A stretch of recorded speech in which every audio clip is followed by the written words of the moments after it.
The graph of a line in the xy plane passes through the point 1, 4 and crosses the x-axis at a point of 2, 0. The line crosses the y-axis at a point 0, b. What is the value of b? So I'm given information where I should be able to find a slope, and I'm being asked to find the y-intercept. Why don't I just use slope-intercept form? Y equals mx plus b. When y is all by itself, the number in front of x is the slope, and the number floating around is the b. Some people might want to use point-slope form. I do like point-slope form, but I don't know. I think this would be a little bit more convenient. I guess we'll find out. First things first is we have to find what the slope is. So the slope is given to us by the formula y sub 2 minus y sub 1 over x sub 2 minus x sub 1. I'm going to label my points x sub 1, y sub 1, and x sub 2, y sub 2. And just plug stuff in. Y sub 2 is 0, minus is minus, y sub 1 is 1, over x sub 2 is 2, minus is minus, x sub 1 is 1. I did something wrong. Y sub 1 is 4.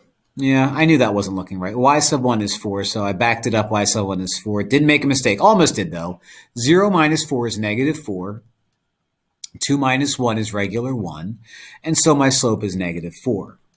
Now, what I have so far when I put stuff together is y equals negative 4x plus b. Fun fact, b is what we're trying to find. So once I have it this far, I can take any one of my points, call one of them xy, plug it in, that'll get me b. So why don't I use the easy one, call you xy. Okay, so y becomes 0. Negative 4 times x is going to be negative 4 times 2 plus b. 0 is equal to negative 4 times 2 is negative 8. Negative 8 plus b. Add 8 to both sides.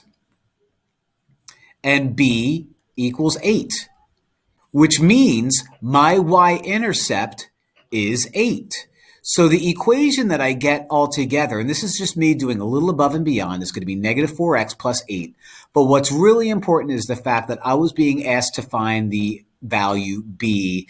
B is the y-axis, the y-intercept, so b is going to be 8. There you have it.